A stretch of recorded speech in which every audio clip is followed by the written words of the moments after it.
अस्सलाम वालेकुम स्टूडेंट्स, आप चिनार एकेडमी यूट्यूब चैनल देख रहे हैं।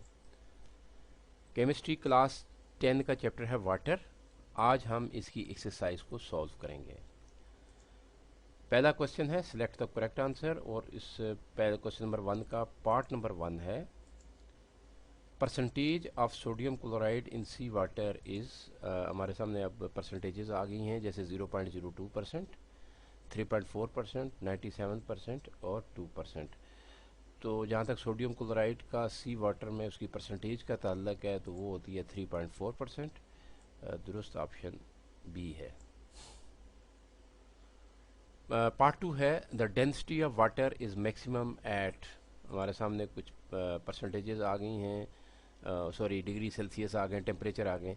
तो 0 डिग्री सेल्सियस के ऊपर होती है, 4 डिग्री सेल्सियस पे होती है, या 100 डिग्री सेल्सियस या फिर -4 डिग्री सेल्सियस। किस टेम्परेचर के ऊपर पानी की डेंसिटी मैक्सिमम होती है?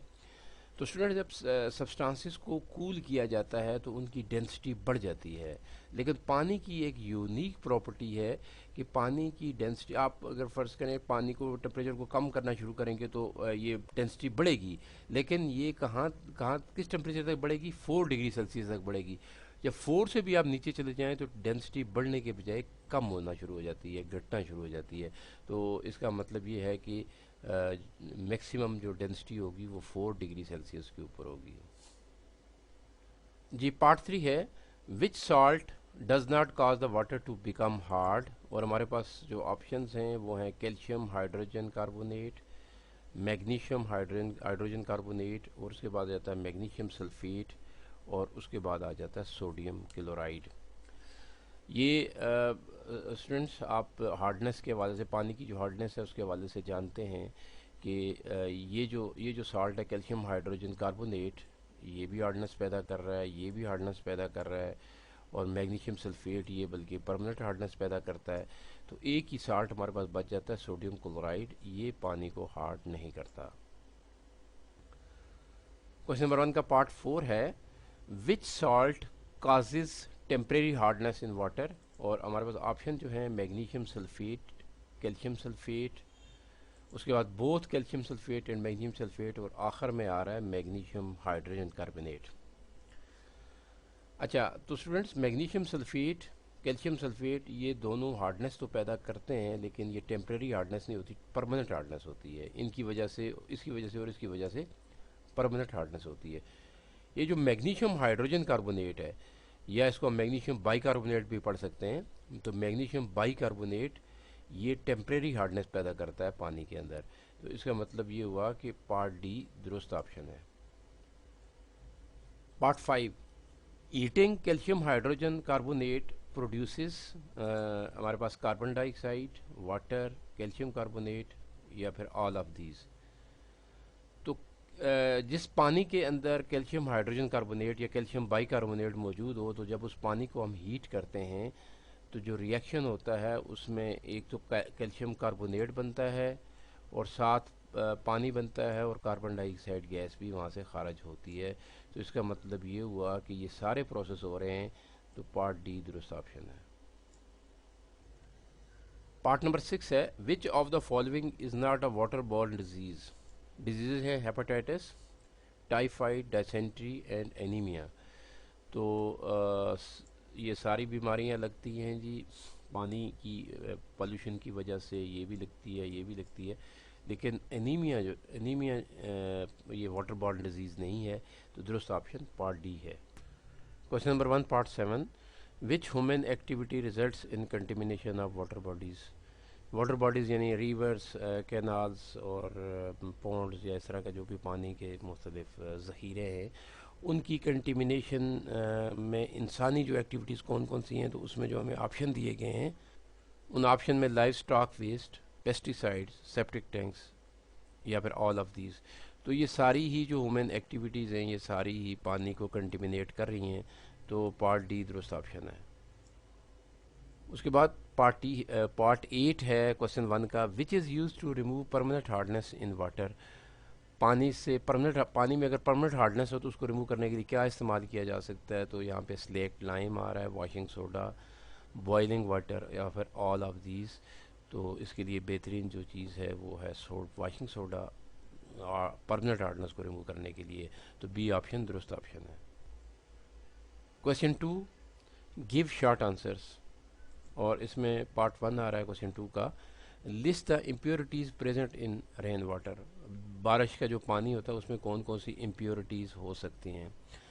तो इम्प्योरिटीज़ को बयान करने से पहले मैं कुछ केमिकल्स का जिक्र कर लेता हूँ। रेन वाटर कुछ केमिकल्स भी उसके अंदर मौजूद होते हैं, जिस तरह से उसमें नाइट्रिक एसिड, सल्फ्यूरिक एसिड और कार्बनिक एसिड, ये उसमें केमिकल्स हो सकते हैं। और उसके बाद इसमें डस्ट पार्टिकल्स हैं इम्प्योरिटीज़ के तौर पर। अगर हम बात करें तो डस्ट पार्टिकल, उसके अलावा सेंड होती है, रेडियो एक्टिव पार्टिकल्स होते हैं, उसके अलावा कार्बन के कुछ पार्टिकल्स, यानी वो बर्न्ड भी हो सकते हैं और अनबर्न्ड भी हो सकते हैं। इसके अलावा बायोलॉजिकल कंटेमिनेंट्स हो सकते हैं, जिस तरह से बैक्टीरिया है, पोलन है, वायरस और एल्गी वगैरह। ये सारे वहाँ पानी रेन वाटर के अंदर इम्प्योरिटीज़ के तौर पर मौजूद होते हैं। और पार्ट 2 है क्वेश्चन 2 का। List toxic substances present in household waste. मतलब हमारा जो घर का जो वेस्ट होता है उसमें कौन कौन से टॉक्सिक सब्सटेंसेस शामिल हो सकते हैं। तो इसमें टॉक्सिक सब्सटेंसेस की जहाँ तक बात कर रहे हैं तो इसमें ज़ाहिर घरों में पेस्टिसाइड्स का इस्तेमाल होता है, जैसे कीड़े मकोड़े मारने के लिए हम स्प्रे करते हैं या कोई ऐसा इस्तेमाल करते हैं केमिकल उनको मारने के लिए, तो वो उसके वेस्ट शामिल हो सकते हैं। इसी तरह से रोडेंटिसाइड्स यानी चूहे मारने के लिए अगर कोई हम चीज़ दवाई केमिकल को इस्तेमाल कर रहे हैं तो उसके वो भी वेस्ट में शामिल हो सकता है। इसी तरह से हम हर्बिसाइड्स की बात कर लेंगे, यानी कि जो फजूल किस्म की जड़ी बूटियाँ होती हैं उनको मारने के लिए भी हम केमिकल इस्तेमाल करते हैं। तो बहुत सारी इस तरह के केमिकल्स हमारे वेस्ट में शामिल हो सकते हैं। इसी तरह से ड्रेन क्लीनर्स हो सकते हैं, ऑयल पेंट हो सकता है, मोटर ऑयल, चूँकि गाड़ी घर में होती है तो उसका जो ऑयल होता है या उसमें इस्तेमाल होने वाला फ्यूल हो सकता है, वो भी शामिल हो सकता है। एंटी फ्रीज हो सकता है, पॉइजन्स हो सकती हैं, स्मोक डिटेक्टर्स इस्तेमाल करते हैं तो वो भी वेस्ट मटेरियल के तौर पे हो सकता है। इसके अलावा मेडिकल वेस्ट, हमारी जो दवाइयाँ हैं उनका वो जो फेंक देते हैं हम या एक्सपायर हो जाती हैं कुछ होता है, तो वो भी मेडिकल वेस्ट के तौर पर हमारे हाउस होल्ड वेस्ट में आ जाती हैं।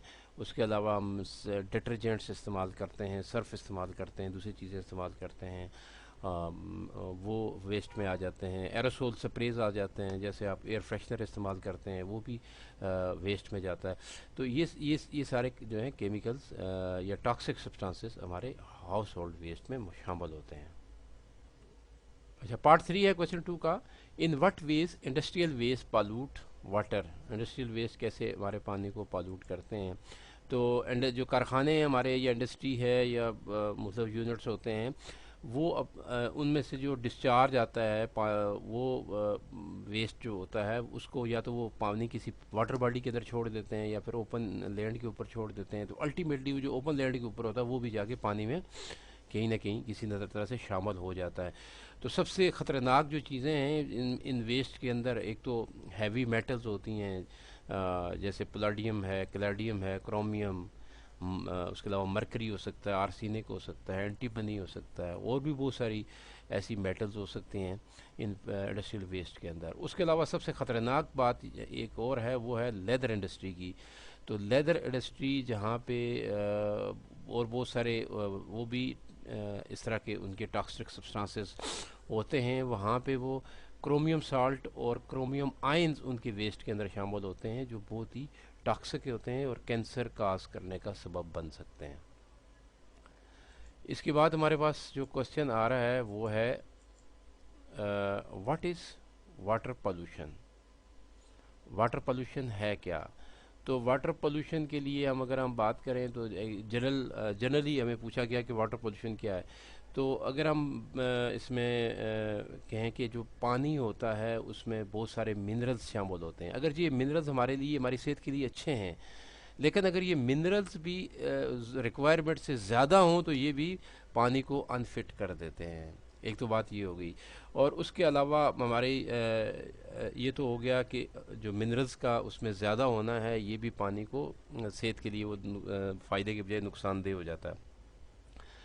उसके अलावा हमने हाउस होल्ड वेस्ट की बात की थी थोड़ी देर पहले, या इंडस्ट्रियल वेस्ट की बात की थी, उनकी वजह से भी पानी पॉल्यूट होता है।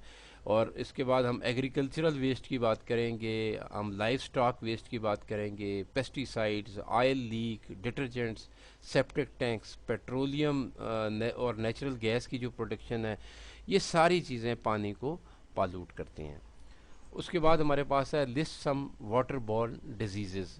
कुछ ऐसी जो बीमारियां हैं जो लगती हैं पानी की वजह से, पानी की यानी जो कंटेमिनेटेड वाटर होता है उसकी वजह से लगती है, उनका नाम बताना है यहाँ पे हमने।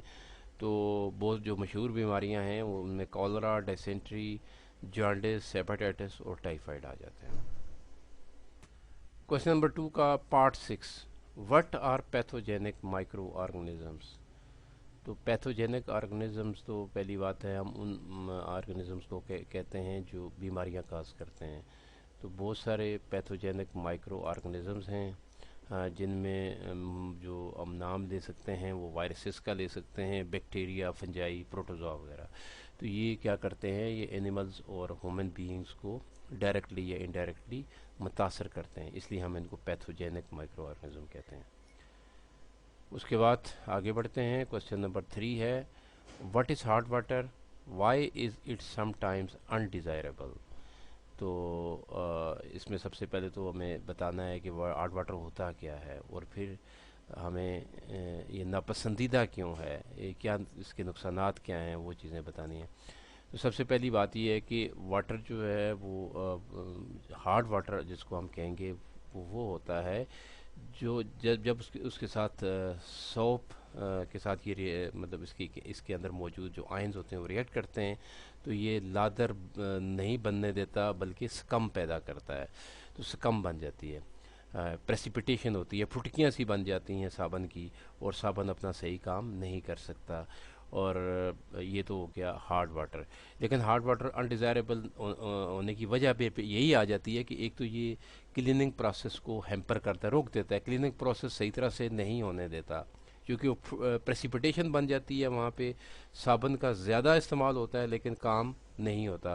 तो इस वजह से ये अनडिज़ायरेबल है। इसके साथ साथ हम ये कह सकते हैं कि अगर हम बर्तन साफ़ कर रहे हैं या कपड़े धो रहे हैं तो वो सही तरह से नहीं धुलेंगे, और उसके बजाय जो है हमें जो है वो फुटकियाँ मिलेंगी, और कपड़ों के ऊपर वो जो प्रेसिपिटेशन है वो जमना शुरू हो जाएगी, कपड़ों की शाइनिंग जो है वो कम हो सकती है। उसके साथ साथ जो जिन केटल्स के अंदर हम पानी को गर्म करते हैं, उन केटल्स के अंदर स्केलिंग हो जाती है। और फिर अगर हम पाइप्स की बात करें तो पाइप्स के अंदर भी स्केलिंग करता है ये पानी, हार्ड वाटर स्केलिंग पैदा करता है। बास हॉट वाटर इस्तेमाल करते हैं, बास सिस्टम जैसे गाड़ियों के इंजन के अंदर पानी गर्म चलता रहता है, या दूसरे इंजन जो होते हैं उनमें भी गर्म पानी होता है। तो वो पानी गर्म जब होता है तो साथ साथ ये स्केलिंग बननी चाहिए वहाँ पे, यानी कि इनसालुबल जो सॉल्ट्स हैं वो बनना शुरू हो जाते हैं, उस वजह से स्केलिंग होती है और ब्लॉकेज हो सकती है, और इससे लॉस हो सकता है। तो इसलिए हार्ड वाटर अनडिज़ायरेबल होता है। Question number 4, list 2 ways in which lakes and streams become polluted.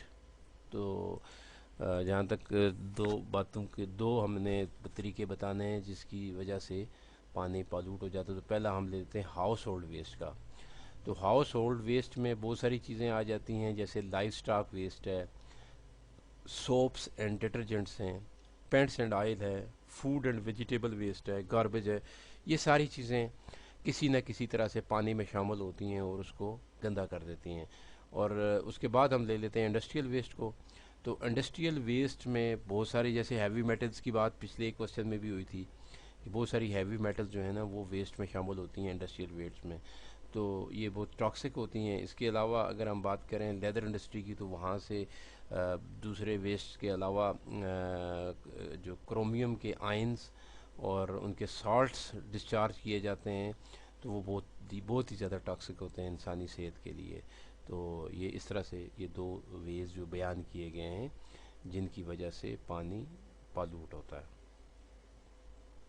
Question number 5, give chemical equation for the कुछ हमारे पास रिएक्शंस कहेंगे हैं जी। पहला रिएक्शन है reaction of slaked lime with alum, reaction of carbonated rain water with limestone, और फिर आ जाता है reaction that occurs when temporary hard water is boiled, और फिर आ जाता है calcium ions interact with sodium zeolite. तो इस इनके हमने रिएक्शंस देने हैं। तो रिएक्शन आपको मैं दिखा देता हूँ जी।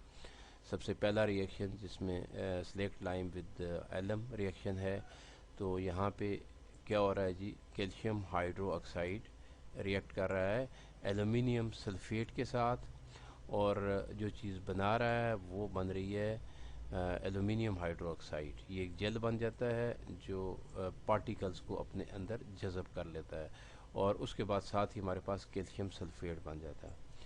अच्छा, जहाँ तक रिएक्शन है कार्बोनेटेड रेन वाटर का लाइमस्टोन के साथ, तो लाइमस्टोन के साथ जब रिएक्ट करता है कैल्शियम कार्बोनेट, तो जो चीज़ बनती है हमारे पास वो बनती है कैल्शियम बाइकार्बोनेट बन जाते हैं। अच्छा, उसके बाद हमारे पास आ जाता है जी टेम्परेरी हार्ड वाटर जो है उसको जब बॉयल किया जाता है, तो जाहिर है वहाँ पे टेम्परेरी हार्ड वाटर में दो तरह के कंपाउंड हो सकते हैं। एक तो कैल्शियम बाइकार्बोनेट होते हैं और दूसरा मैग्नीशियम बाइकार्बोनेट होते हैं। तो जब इनको बॉयल किया जाता है इस तरह के पानी को जिनमें ये कैल्शियम बाइकार्बोनेट या मैग्नीशियम बाइकार्बोनेट हों, तो वो फिर कन्वर्ट हो जाते हैं। कैल्शियम बाइकार्बोनेट कैल्शियम कार्बोनेट में कन्वर्ट होगा, साथ कार्बन डाइऑक्साइड और वाटर बनेगा। इसी तरह से मैग्नीशियम बाइकार्बोनेट कन्वर्ट होगा मैग्नीशियम कार्बोनेट में, जो कि इनसॉल्युबल होते हैं। ये दोनों यानी कैल्शियम कार्बोनेट और मैग्नीशियम कार्बोनेट जो दोनों इनसॉल्युबल होते हैं पानी में, और इनको फिर हम सेपरेट कर सकते हैं सॉलिड फॉर्म में, और उसके साथ गैस खारिज होती है कार्बन डाइऑक्साइड और वाटर। और जहाँ तक तल्लक है कैल्शियम आयंस का, वो जब हम उसको सोडियम जियोलाइट के साथ रिएक्ट करवाते हैं तो आयन एक्सचेंज होता है। यहाँ पे आयन एक्सचेंज हुआ तो हमने ये देखा कि कैल्शियम जो है वो जियोलाइट के साथ चला जाता है और सोडियम यहाँ पे अलग हो जाता है। तो इस तरह से ये आयन एक्सचेंज हो रहा है इस रिएक्शन के अंदर। Question number 6, how can buildings made of limestone be affected by acid rain. Acid rain का लाइमस्टोन के ऊपर या लाइमस्टोन से बनी हुई बिल्डिंग्स के ऊपर क्या असरात होते हैं। तो स्टूडेंट्स आप जानते हैं कि जो एसिड रेन होती है उसमें नाइट्रिक एसिड भी हो सकता है, सल्फ्यूरिक एसिड हो सकता है। तो दोनों एसिड जो हैं कोरोसिव हैं और ये लाइमस्टोन को डिज़ोल्व कर लेते हैं अपने अंदर। तो लाइमस्टोन जब डिज़ोल्व होना शुरू होता है तो फिर इस तरह से वो उससे बना हुआ जो स्ट्रक्चर है या बिल्डिंग या जो भी है वो तबाह होना शुरू हो जाती है। तो जब H2SO4 रिएक्ट करता है लाइमस्टोन के साथ, तो ये उसको सॉल्ट में कन्वर्ट करता है, यानी कैल्शियम सल्फेट एक सॉल्ट है, इसमें कन्वर्ट करता है। तो सॉल्ट तो इजीली फिर पानी के अंदर डिज़ोल्व हो सकते हैं, और उसके अलावा साथ पानी बन जाता है और कार्बन डाइऑक्साइड। और इसी तरह से अगर नाइट्रिक एसिड की हम बात करें तो नाइट्रिक एसिड भी लाइमस्टोन के साथ रिएक्ट करके इसको कैल्शियम नाइट्रेट एक सॉल्ट है उसमें कन्वर्ट करता है, और साथ पानी और कार्बन डाइऑक्साइड बनती है। तो इस तरह से आहिस्ता आहिस्ता ये जो बिल्डिंग्स होती हैं जो जिनमें मार्बल इस्तेमाल हुआ है या लाइमस्टोन इस्तेमाल हुआ हो, तो वो आहिस्ता आहिस्ता डैमेज होते होते तबाह हो सकती हैं, डिसइंटीग्रेट हो सकती हैं। Question number 7, make a list of main methods of softening hard water. In each case, write a chemical equation to summarize the chemical reactions involved. अच्छा, तो पानी को सिर्फ सॉफ्ट करने के जो तरीके हैं वो हमने बताने हैं, उनकी केमिकल इक्वेशंस भी लिखनी हैं। स्टूडेंट आप जानते हैं पानी दो तरह से हार्ड होता है, एक को हम टेम्परेरी हार्डनेस कहते हैं, दूसरे को परमानेंट हार्डनेस कहते हैं। तो दोनों को हम अलग अलग से बताएंगे कि किस तरह से हम कर सकते हैं। जहाँ तक टेम्परेरी हार्डनेस होती है पानी की, वो हम गर्म करके भी उसको रिमूव कर सकते हैं, या फिर हम इसके अलावा जो है स्लेट लाइम के इस्तेमाल से भी हम कर सकते हैं, कैल्शियम हाइड्रोक्साइड के इस्तेमाल से भी कर लेते हैं। लेकिन जहाँ तक तल्लक है परमानेंट हार्डनेस का, तो वो वॉशिंग सोडा से किया जा सकता है या फिर आयन एक्सचेंज के प्रोसेस से किया जा सकता है। तो एक एक करके हम देख लेते हैं। सबसे पहले हम टेम्परेरी हार्डनेस को देखेंगे, और टेम्परेरी हार्डनेस में सबसे पहले जो इस्तेमाल है वो बॉइलिंग है। पानी को बॉइल करने का जो प्रोसेस है वो हम कर लेते हैं, और फिर हम इसको स्लेट लाइम से भी इसका इस्तेमाल करके देखेंगे। तो जब पानी को बॉयल किया जाता है तो पानी बाइल यानी कि उसमें उसमें जो हार्डनेस है वो कैल्शियम बाइकार्बोनेट की भी हो सकती है और मैग्नीशियम बाइकार्बोनेट की भी हो सकती है। तो जब हम पानी को बॉयल करते हैं तो कैल्शियम बाइकार्बोनेट उसमें जो होता है वो कैल्शियम कार्बोनेट में चेंज होता है, और साथ कैल्शियम कार्बन डाइऑक्साइड और वाटर जो है यहाँ पे बनेगा। और जहाँ तक चलेगा है मैग्नीशियम बाइकार्बोनेट का, तो ये मैग्नीशियम कार्बोनेट में और कार्बन डाइऑक्साइड और वाटर यहाँ पे ये चीज़ें बनेगी। तो ये जो यहाँ पे बने हैं कैल्शियम कार्बोनेट और मैग्नीशियम कार्बोनेट, ये ये सॉलिड फॉर्म में होते हैं, हम इनको पानी से अलहदा कर सकते हैं। ये पानी की टेम्परेरी हार्डनेस को बॉइलिंग के अलावा हम स्लेक्ट लाइम के इस्तेमाल से भी ये प्रोसेस कर सकते हैं। और स्लेक्ट लाइम का जब इस्तेमाल करते हैं तो वहाँ पे जो कैल्शियम बाइकार्बोनेट हैं वो रिएक्ट करता है स्लेक्ट लाइम के साथ, और फिर कन्वर्ट हो जाता है कैल्शियम कार्बोनेट के अंदर और वाटर के अंदर। और जहाँ तक तल्लुक़ है मैग्नीशियम बाइकार्बोनेट, तो मैग्नीशियम बाइकार्बोनेट कैल्शियम हाइड्रोक्साइड या स्लेक्ट लाइम के साथ रिएक्ट करके कैल्शियम कार्बोनेट मैग्नीशियम कार्बोनेट बना देता है, और इनको हम फिर अलग कर लेते हैं इसमें यानी इन ये जो हमारे पास सॉलिड फॉर्म में आ गए हैं कैल्शियम कार्बोनेट, ये भी कैल्शियम कार्बोनेट मैग्नीशियम कार्बोनेट, तो इनको हम अलग कर लेंगे और पानी साफ मतलब टेम्परेरी हार्डनेस उसमें से ख़त्म हो जाएगी। अब हम बात कर लेते हैं परमानेंट हार्डनेस की, कि परमानेंट हार्डनेस को किस तरह से रिमूव किया जाए। तो परमानेंट हार्डनेस को भी रिमूव करने के हम दो आमतौर पर तरीके इस्तेमाल करते हैं। एक तो हम वाशिंग सोडा का इस्तेमाल करते हैं और दूसरा आयन एक्सचेंज का प्रोसेस हम करते हैं। तो सबसे पहले हम वाशिंग सोडा का इस्तेमाल की बात कर लें। तो वाशिंग सोडा को जब इस्तेमाल किया जाता है तो कैल्शियम आयन और मैग्नीशियम आयन इसमें जो मौजूद हैं ये रिएक्ट कर जाते हैं कार्बोनेट आयन के साथ। तो कार्बोनेट आयन के साथ रिएक्ट करने के बाद कैल्शियम कार्बोनेट और मैग्नीशियम कार्बोनेट बना देते हैं, जिनको हम पानी से अलहदा कर सकते हैं। और उसके बाद हम बात कर लेते हैं जी नेक्स्ट स्टेप की, परमानेंट वाटर का जो परमानेंट हार्डनेस को रिमूव करने के लिए वो है एक्सचेंज मेथड है, ion exchange method. Ion exchange method में जब सोडियम ज़ियोलाइट को रिएक्ट करवाया जाता है परमानेंट हार्ड वाटर के साथ, तो वहाँ पे मौजूद कैल्शियम आयन और मैग्नीशियम आयन ज़ियोलाइट के साथ रिएक्ट कर लेते हैं। उसके साथ रिएक्ट करके आयन का एक्सचेंज होता है और सोडियम आयन यहाँ से ज़ियोलाइट से हट जाता है और कैल्शियम या मैग्नीशियम आयन वहाँ पे आ जाता है। तो इस तरह से ये जो परमानेंट हार्डनेस है ये रिमूव हो जाती है। Question number 8, list some disadvantages of water hardness. Water hardness के डिसएडवांटेजेस बयान करने हैं। तो सबसे पहले हम बात कर लेते हैं कि एक तो जो क्लीनिंग प्रोसेस है उसको हैम्पर करता है, चूँकि साबुन जब रिएक्ट करता है तो वहाँ पे कैल्शियम और मैग्नीशियम के आयन के साथ जब साबुन रिएक्ट करता है तो क्या बनता है, एक तो लादर नहीं बनता बल्कि उसके बजाय स्कम बनना शुरू हो जाती है। तो इससे क्या होता है, क्लीनिंग का प्रोसेस रुक जाता है या बहुत ही स्लो हो जाता है। बहुत ज़्यादा साबुन इस्तेमाल होता है लेकिन काम सही नहीं होता। अच्छा, उसके अलावा ये जो स्कम होती है ये फैब्रिक्स के ऊपर भी जम जाती है और फैब्रिक्स की फिनिश को ख़राब करती है। उसके अलावा जिस बर्तन के अंदर या केटल के अंदर हम पानी गर्म करते हैं तो उसकी तय पे भी फ़र या अपना स्केलिंग बनना शुरू हो जाती है।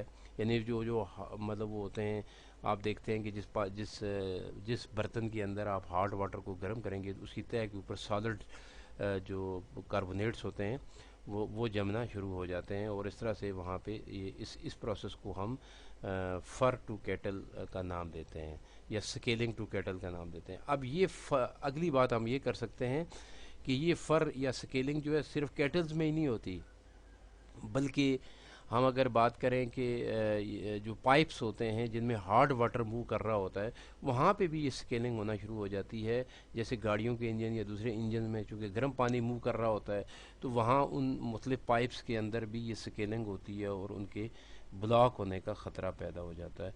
तो ये इसके डिसएडवांटेजेस हैं हार्ड वाटर के।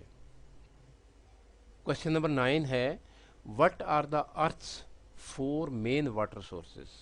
यानी ज़मीन के जो ज़मीन के ऊपर मौजूद 4 मेन सोर्सेज हैं पानी के, वो कौन कौन से हैं। तो सबसे पहले तो हम फ्रेश वाटर की बात करेंगे, जो हमारे नदी नाले हैं, दरिया हैं, हमारे पोंड्स हैं, लेक्स हैं, ये सारी फ्रेश वाटर में आ जाती हैं।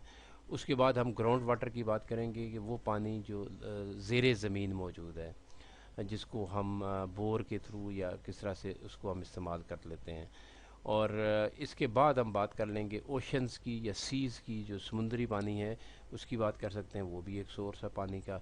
और फिर इसके अलावा ग्लेशियर्स या जमी हुई बर्फ़, जो पोलर आइस है, जो ग्लेशियर्स की फॉर्म में जमी हुई बर्फ़ मौजूद है, वो भी पानी का एक सोर्स है। Question number 10, how does hard water differ from soft water? Hard water और सॉफ्ट वाटर किस तरह एक दूसरे से मुख्तलिफ हैं? अब जहाँ तक हार्ड वाटर का तल्लक है, ये बाइकार्बोनेट इसके अंदर होते हैं, कैल्शियम और मैग्नीशियम के। अच्छा, तो अब इस तरह का जब पानी हम क्लीनिंग के लिए इस्तेमाल करते हैं तो ये क्लीनिंग के प्रोसेस को नहीं होने देता, और साबुन के साथ रिएक्शन जब इसका होता है तो ये स्कम बना देता है और लादर नहीं बनने देता, जिस यानी झाग सही तरह से नहीं बनती, जिसकी वजह से हमारा जो क्लीनिंग प्रोसेस है वो ठीक नहीं होता। अच्छा, और जब जहाँ तक सॉफ्ट वाटर की तल्लक है, तो सॉफ्ट वाटर ज़ाहिर है वो इस तरह का रिएक्शन साबुन के साथ नहीं करता, उससे क्लीनिंग प्रोसेस में कोई मसला नहीं आता। कपड़े या बर्तन या जो चीज़ भी हम साफ़ कर रहे हैं तो वो अच्छी तरह से साफ़ हो जाते हैं, क्योंकि उसमें झाग भी बनता है और कम नहीं बनता सॉफ्ट पानी की वजह से। तो ये इसमें डिफरेंस आ जाता है। और दूसरी बात आ जाती कि सॉफ्ट वाटर जो है वो केटल्स के अंदर या जो पाइप्स जिनके अंदर वो मूव कर रहा होता है, वहाँ पे कम उसको सॉरी कम मैं कह रहा हूँ, स्केलिंग नहीं होने देता, यानी वो जो कार्बोनेट्स हैं वहाँ उसमें चूँकि नहीं मौजूद नहीं होते, बनते नहीं, जिसकी वजह से वहाँ पे स्केलिंग या फर के बनने का इम्कान नहीं होता। तो इस तरह से सॉफ्ट वाटर के इस्तेमाल से पाइप जो हैं ब्लॉक नहीं होते, और सफाई का काम भी ठीक होता है। Question number 11, what is the purpose of coagulation in water treatment? यानी पानी को जब हम साफ़ करते हैं तो उसमें एक प्रोसेस होता है जिसे हमें कोगुलेशन कहते हैं। तो कोगुलेशन का मकसद क्या है, पर्पस क्या है, ये हमने बताना है। तो कोगुलेशन के पर्पस में हम क्या करते हैं जी कि जो स्लेक्ट लाइम होता है उसको रिएक्ट कराते हैं एलम के साथ। यानी स्लेक्ट लाइम है कैल्शियम हाइड्रोक्साइड और एलम है Al2SO4। जब ये आपस में रिएक्शन करते हैं तो एक चीज़ बनती है जिसे हम एल्यूमिनियम हाइड्रोक्साइड कहते हैं। तो एल्यूमिनियम हाइड्रोक्साइड जो होता है ये जेल की फॉर्म में होता है, और ये जेल जो है जितने उसमें पार्टिकल्स होते हैं मुख्तलिफ तरह के पानी के अंदर, उन पार्टिकल्स को अपने अंदर ट्रैप कर लेता है और फिर पानी के नीचे निचली सतह यानी कि तह में जाकर उनको बिठा देता है। तो इस तरह से बहुत सारे जो पार्टिकल्स हैं पानी के अंदर मौजूद, वो रिमूव हो जाते हैं। Question number 12, explain how hard water hampers the cleaning action of soap? साबुन का जो क्लीनिंग एक्शन होता है उसको किस तरह से हैम्पर कर देता है हार्ड वाटर? तो जब हार्ड वाटर के साथ साबुन मिलता है तो हार्ड वाटर में मौजूद कैल्शियम आयंस और मैग्नीशियम आयन जो हैं वो साबुन के साथ रिएक्ट करके उसको उसकी जो लादर बनाने की सलाहियत होती है, यानी झाग पैदा करने की, उसको वो रोक देता है बजाय इसके झाग बनाने के। इसके अलावा जो प्रॉब्लम पैदा करता है वो स्कम का है। तो प्रेसिपिटेशन बन जाती है, फुटकियाँ सी बन जाती हैं साबुन की, और साबुन का जो क्लीनिंग एक्शन है वो नहीं होता सही तरह से। तो ये जो जो स्कम है इसके यानी कि एक तो क्लीनिंग प्रोसेस को उसने रोक दिया, दूसरी तरफ ये स्कम कपड़ों के ऊपर जम जाती है और कपड़ों की जो शाइनिंग है उसको भी ख़राब करती है। Question number 13, why are municipal water supplies treated with aluminium sulphate and slaked lime? यानी कि जो म्यूनसिपल कॉरपोरेशन या म्यूनसिपल कमेटीज़ पानी सप्लाई करती हैं तो वो उससे पहले उसके साथ एल्यूमिनियम सल्फेट और स्लेट लाइम का इस्तेमाल क्यों करती हैं? तो ये एक इससे प्रीवियस क्वेश्चन में भी इसकी बात हमने जिक्र कर लिया था कि एल्यूमिनियम सल्फेट जो है इसको हम एलम भी कहते हैं, एलम। तो ये जब कैल्शियम हाइड्रोक्साइड के साथ रिएक्ट करता है, यहाँ पे ये रिएक्शन दिखाया गया, कैल्शियम हाइड्रोक्साइड जब ये एलम जो है रिएक्ट करता है तो एल्यूमिनियम हाइड्रोक्साइड ये बना देता है, जो कि जेल की फॉर्म में होता है, एक जेलेटिनस मैस होता है। तो ये अपने इसमें ये एक ये काम करता है। ये काम क्या करता है कि जो भी जितने भी पार्टिकल्स होते हैं पानी के अंदर मौजूद, उन पार्टिकल्स को अपने अंदर ट्रैप करके उनको जो जहाँ पे वो पानी खड़ा है जिस रिजर्वायर के अंदर, उसकी तह के ऊपर जाकर बिठा देता है। इस तरह से पानी बहुत सारे पार्टिकल्स से साफ हो जाता है। Question number 14, what are some health effects of biological contamination of water. जो पानी के अंदर माइक्रोब्स या बायोलॉजिकल कंटेमिनेंट होते हैं, वो क्या उनका इफ़ेक्ट है, असरात क्या होते हैं। तो ये जो बायोलॉजिकल कंटेमिनेशन है इनमें यानी या माइक्रोब्स हम जिनको नाम देते हैं, इनमें बैक्टीरिया, वायरसेस, प्रोटोजोआ वगैरह होते हैं। और ये क्या करते हैं कि बहुत सारी बीमारियां फैलाने का सबब बनते हैं। इन्फेक्शियस डिजीज़ होती हैं जिस तरह से डायसेंट्री, कॉलरा, टाइफाइड, जार्डस और हेपेटाइटिस वगैरह। तो ये बीमारियां फैलती हैं इन माइक्रोबायोलॉजिकल जो कंटेमिनेंट हैं उनकी वजह से। Question number 15, right a word and balanced chemical equation to show the effect of heat on magnesium hydrogen carbonate in an aqueous solution। Magnesium hydrogen carbonate या मैग्नीशियम बाइकार्बोनेट ये जब पानी में होता है तो पानी को हार्ड कर देता है, हार्डनेस हो जाती है पानी में। तो इसको रिमूव करने के लिए हम पानी को हीट करते हैं। तो इसको हीट करने का जो प्रोसेस है और उसका जो केमिकल रिएक्शन वहाँ पे होता है, उसके हवाले से हमें बताया कि इस क्वेश्चन में ये कहा जा रहा है कि एक तो उस इक्वेशन को वर्ड इक्वेशन के तौर पे लिखें और फिर उसको बैलेंस्ड केमिकल इक्वेशन के तौर पे लिखें। तो सबसे पहले हम वर्ड इक्वेशन लिख लेते हैं। ये वर्ड इक्वेशन है इसकी कि हमने लिखा मैग्नीशियम बाइकार्बोनेट या मैग्नीशियम हाइड्रोजन कार्बोनेट भी लिख सकते हैं आप, और इन वाटर, क्योंकि ये पानी के अंदर है तो और साथ ही हम इस पानी को हीट करेंगे। तो पानी जब हीट होगा तो क्या बनेगा, मैग्नीशियम कार्बोनेट बनेगा और साथ कार्बन डाइऑक्साइड बन गई और फिर वाटर। ये तो होगी वर्ड इक्वेशन। अब हम इसकी बैलेंस्ड केमिकल इक्वेशन लिख लेते हैं। वो इस तरह से होगी, ये लिखा हमने मैग्नीशियम बाइकार्बोनेट या मैग्नीशियम हाइड्रोजन कार्बोनेट, उसको हमने हीट किया। ये एक्वियस लिखेंगे चूँकि पानी के अंदर है। और इसके बाद मेरे पास जो रिज़ल्ट आएगा वो बनेगा मैग्नीशियम कार्बोनेट, ये सॉलिड फॉर्म में होगा, और कार्बन डाइऑक्साइड निकलेगी गैस की फॉर्म में, और वाटर जो है लिक्विड फॉर्म में। ये चीज़ें बनेगी और ये इक्वेशन ऑलरेडी बैलेंस्ड है, इसलिए हमें मज़ीद इसमें कुछ करने की ज़रूरत नहीं है। तो इस क्वेश्चन की रिक्वायरमेंट मुकम्मल हो गई है। Question number 16, why is it cooler near a lake than inland during summer. तो जो लेक होती है उसके करीब तरीन वाला जो एरिया होता है लैंड का, उसमें मौसम ठंडा होता है as compared to other land. यानी जो दूर दराज की लैंड है उसके ऊपर मौसम गर्म होता है, जबकि जो लेक के करीब करीब जो एरिया है वो ठंडा होता है। क्या वजह है इसकी गर्मियों में। तो इस चीज़ को समझने के लिए हमें स्टूडेंट स्पेसिफिक हीट को समझना पड़ेगा। हर सब्सटेंस की एक स्पेसिफिक हीट होती है। अब स्पेसिफिक हीट क्या होती है, स्पेसिफिक हीट उस अमाउंट ऑफ हीट को कहेंगे जो किसी सब्सटेंस का टेम्परेचर 1 डिग्री सेल्सियस बढ़ा सके, उसके टेम्परेचर को रेज कर दे। अब जहाँ तक पानी की बात है तो पानी की स्पेसिफिक हीट बहुत ज़्यादा होती है एज़ कम्पेयर टू लैंड या अदर सब्सटेंसेस। तो या हम ये ऐसे भी कह सकते हैं कि लैंड का एक ख़ास एरिया हीट करने के लिए या उसका टेम्परेचर रेज करने के लिए जितनी हीट चाहिए, उस उतने ही एरिया अगर पानी का हम ले लें तो पानी को बहुत ज़्यादा हीट चाहिए होगी उस लैंड को हीट करने, लैंड का टेम्परेचर रेज करने के मुकाबले में पानी का टेम्परेचर रेज करने के लिए हमें बहुत ज़्यादा हीट चाहिए होगी। तो ये ज़्यादा जो इसकी हीट है, स्पेसिफिक हीट बहुत ज़्यादा है, उस वजह से पानी का कोई भी जो जहाँ पे पानी खड़ा है लेक के अंदर एक बड़े एरिया के ऊपर पानी होता है, तो उसका टेम्परेचर बढ़ाने के लिए बहुत ज़्यादा चूँकि टेम्परेचर चाहिए होता है, तो ज़मीन का टेम्परेचर बहुत जल्दी बढ़ जाता है। इस वजह से ज़मीन जो लेक का टेम्परेचर कम रहता है और उस पे ऊपर जो मौजूद हवा होती है वो हवा ऊपर और नीचे मूव कर रही होती है। ठंडी हवा नीचे सिंक करती है और गर्म हवा ऊपर जाती है, और इस ऊपर और नीचे की मूवमेंट की वजह से हवा मज़ीद ठंडी हो जाती है और डेंस भी हो जाती है।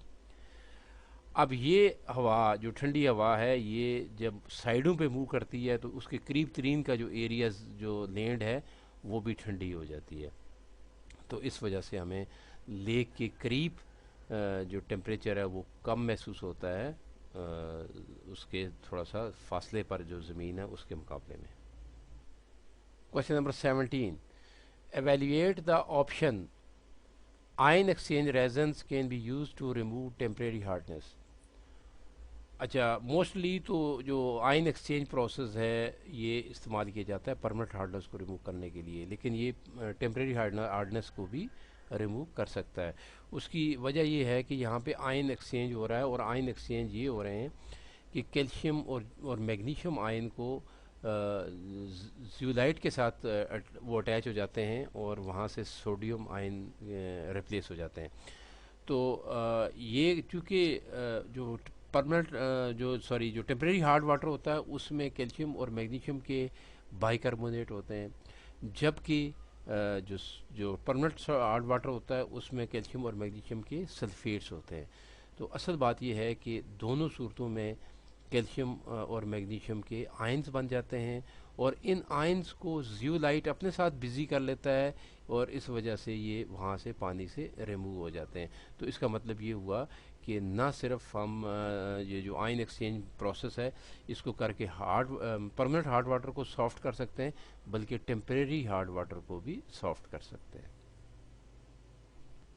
Question number 18, public health depends on water quality, give arguments.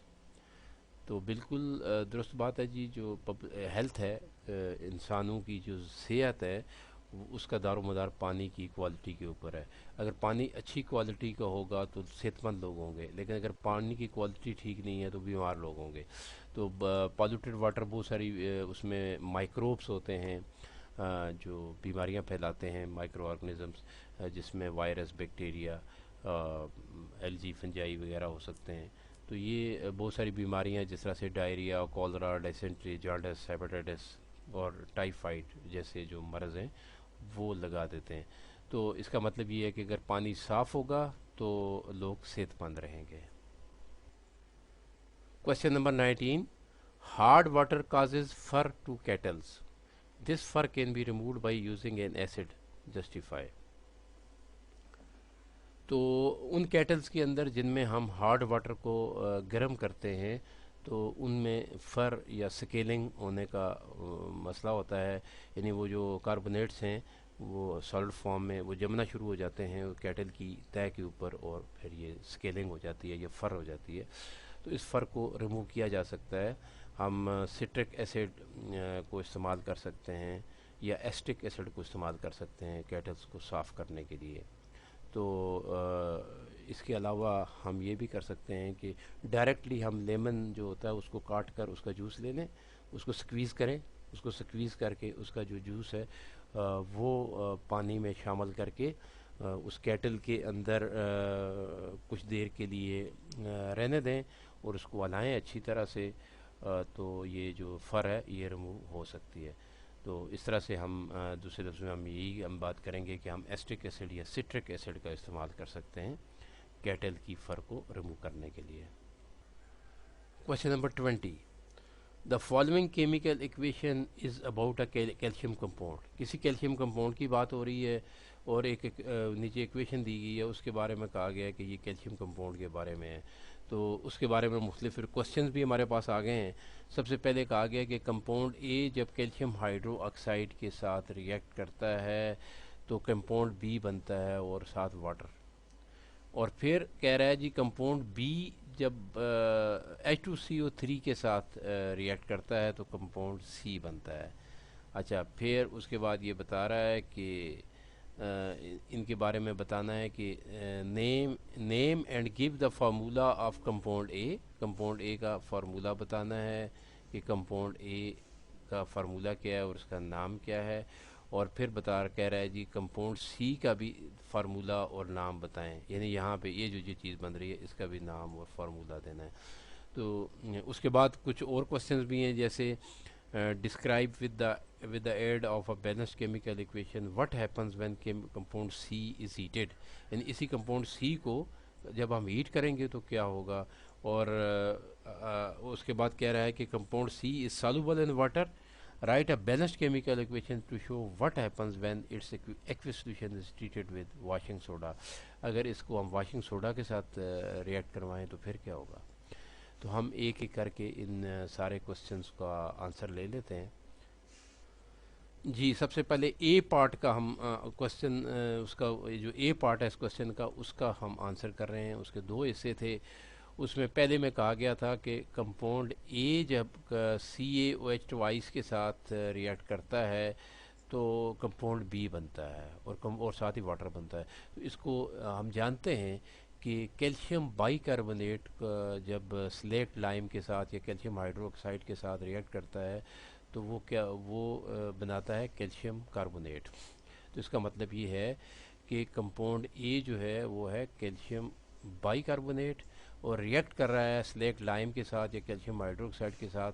तो कंपाउंड बी भी यहाँ पे नहीं दिया गया चूँकि, तो कंपाउंड बी जो है वो बन रहा है कैल्शियम कार्बोनेट और साथ पानी बन रहा है।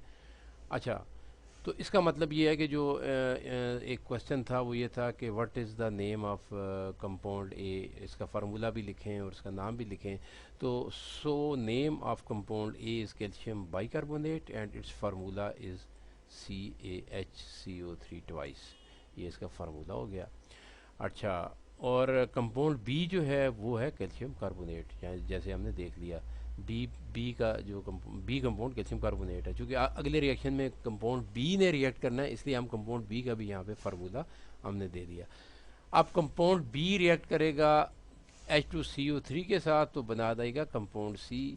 तो जब हम कैल्शियम कार्बोनेट यानी जो बी कंपाउंड है उसको रिएक्ट करवाते हैं कार्बनिक एसिड के साथ यानी H2CO3 के साथ तो वो पैदा करता है सोडियम बाइकार्बोनेट। तो सोडियम बाइकार्बोनेट बन जाता है। तो यहाँ पे इसका इक्वेशन आ गई CaCO3 plus H2CO3 gives calcium bicarbonate. ये हो गया हमारे पास सी। तो कंपाउंड सी आ गया हमारे पास कैल्शियम बाइकार्बोनेट। तो name of compound C is calcium bicarbonate and its formula is CaHCO3 twice. ये तो बात होगी जी पार्ट ए की। अब हम बात कर लेते हैं पार्ट बी की। इसी क्वेश्चन का जो बी पार्ट था उसमें कहा गया था कि what happens when compound C is heated. तो कंपाउंड सी जो है वो कैल्शियम बाइकार्बोनेट है। तो जब हम इसको हीट करते हैं इसके एक्वियस सॉल्यूशन में जब हम इसको हीट करते हैं तो कैल्शियम कार्बोनेट बनता है, साथ कार्बन डाइऑक्साइड बनती है और वाटर बनता है। तो ये कैल्शियम कार्बोनेट चूँकि ये इनसॉल्युबल होते हैं, सॉफ्ट फॉर्म में होते हैं, तो इसको हम पानी से अलग कर लेते हैं। तो इस तरह से जो टेम्परेरी हार्डनेस है वाटर की वो रिमूव हो जाती है। तो ये तो हो गया जी बी पार्ट। और उसके बाद इसका सी पार्ट भी है। सी पार्ट में है कि what happens when aqueous solution of compound C is treated with washing soda. जब हम वाशिंग सोडा के साथ इसको ट्रीट करवाएंगे, इसका एक्वियस सॉल्यूशन होगा कंपाउंड सी का, तो CaHCO3 को जब हम अपना वाशिंग सोडा के साथ ट्रीट कराते हैं तो बनता है CaCO3 और साथ सोडियम बाइकार्बोनेट भी बनते हैं। तो ये इस तरह से ये सारा जो रिएक्शन है ये मुकम्मल हुआ और इस क्वेश्चन का आंसर भी कंप्लीट हो गया। क्वेश्चन नंबर 21 है how chemistry helps maintain a clean swimming pool, explain. तो जहाँ तक तल्लुक़ है कि स्विमिंग पूल का, तो स्विमिंग पूल के बारे में पूछा ये गया है कि केमिस्ट्री की मदद से केमिस्ट्री हमें क्या मदद देती है इसको मेंटेन रखने के लिए, इसको साफ़ सुथरा रखने के लिए कैसे मदद मिलती है हमें केमिस्ट्री से। तो बिल्कुल केमिस्ट्री बहुत हेल्पफुल है इसमें। उसकी वजह ये है कि एक स्विमिंग पूल को उसको साफ़ सुथरा रखने के लिए या उसको इस तरह से रखा जाए कि वो प्रॉब्लम पैदा ना हो, उसमें बैक्टीरिया पैदा ना हो, उसमें हर्ब्स पैदा ना हो, और दूसरी उसकी पीएच वगैरह भी ठीक रहे, बराबर मेंटेन रहे। तो इन सारी चीज़ों में हमें केमिस्ट्री इन्वॉल्व होती है। हम उसमें देखते हैं कि जो बैक्टीरिया की प्रोडक्शन है उसको किस तरह से रोका जाए, यानी जो हार्मफुल बैक्टीरिया होते हैं उनकी प्रोडक्शन को कैसे रोका जाए। इसके अलावा हमें ये भी चाहिए होता है कि हम उसमें जो अल्कलाइनिटी है उसको बरकरार रखें, पीएच की एक ख़ास लेवल रखें, क्लोरीनेशन का जो एक ख़ास लेवल चाहिए वो भी मौजूद रहना चाहिए। और फिर हम जो इन्फेक्टेंट्स होते हैं उनको जब हम इस्तेमाल करते हैं तो वो भी एक लेवल से ऊपर नहीं जाने चाहिए और लेवल से नीचे भी नहीं जाने चाहिए। इस तरह से हर्बिसाइड्स का भी हम इस्तेमाल करते हैं ताकि वहाँ पे एलजी वगैरह या इस तरह की चीज़ें पैदा ना हों। और ये सारी चीज़ों का जो एक लेवल होता है उसको बरकरार रखने के लिए हमें केमिस्ट्री का सहारा लेना पड़ता है। तो जब हम केमिस्ट्री का इस्तेमाल करते हैं तो एक स्विमिंग पूल जो है उस वो एक इस तरह से होता है कि वो लोग जो इस्तेमाल करने वाले लोग हैं उनकी सेहत के लिए नुकसानदेह नहीं होता।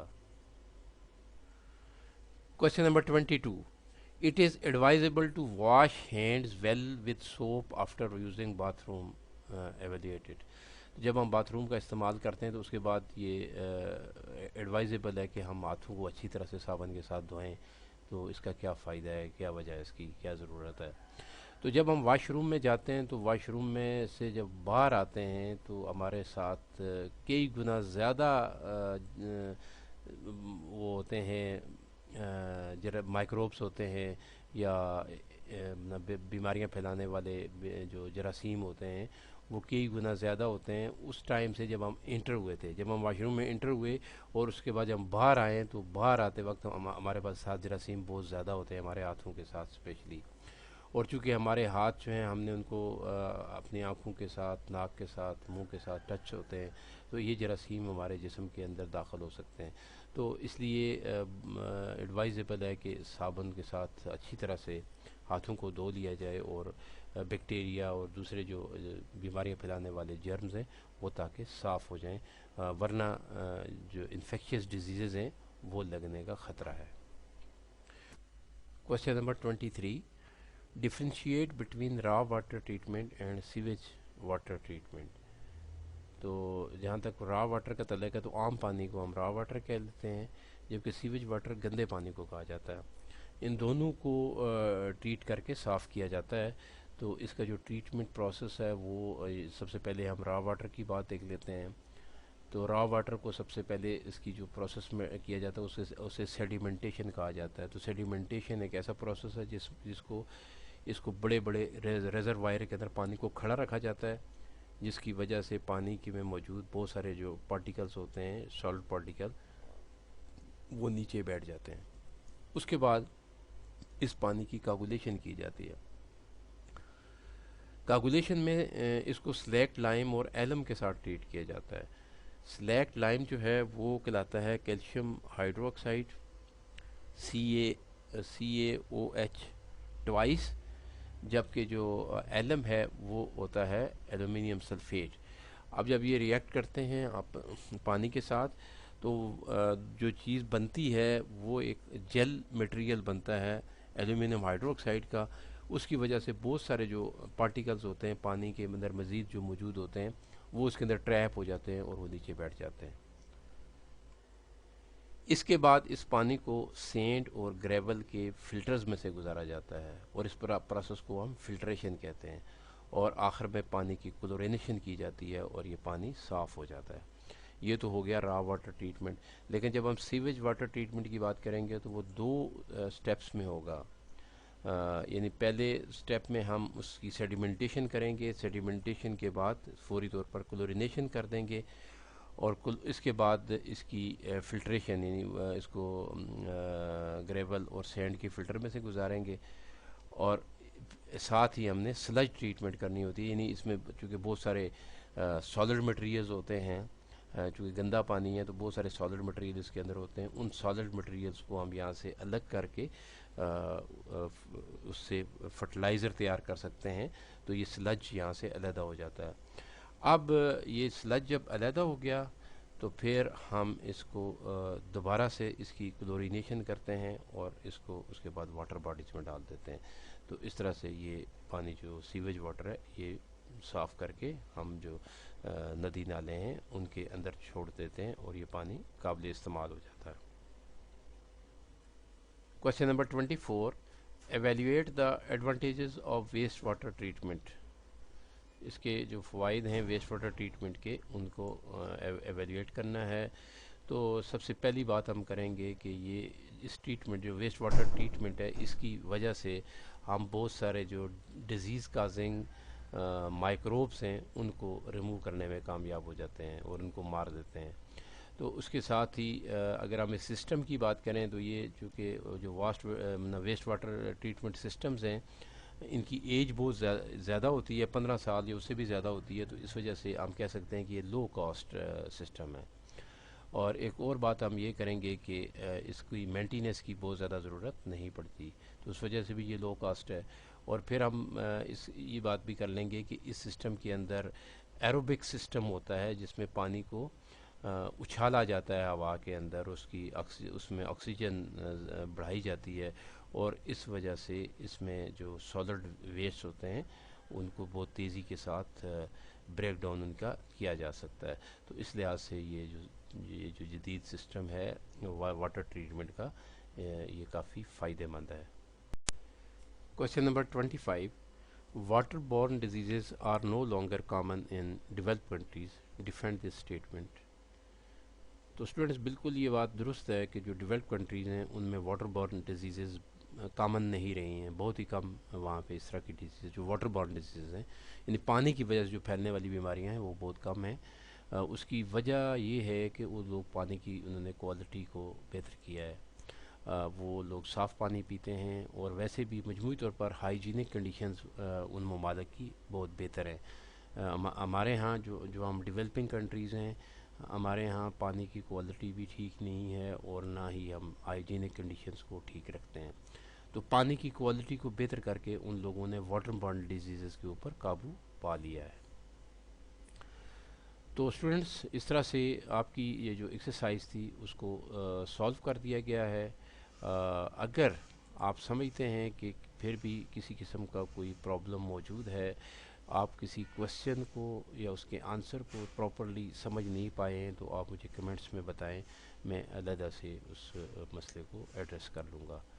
तो अभी के लिए इतना ही, और मज़ीद किसी और वीडियो में दोबारा मुलाकात होगी। अल्लाह हाफ़िज़।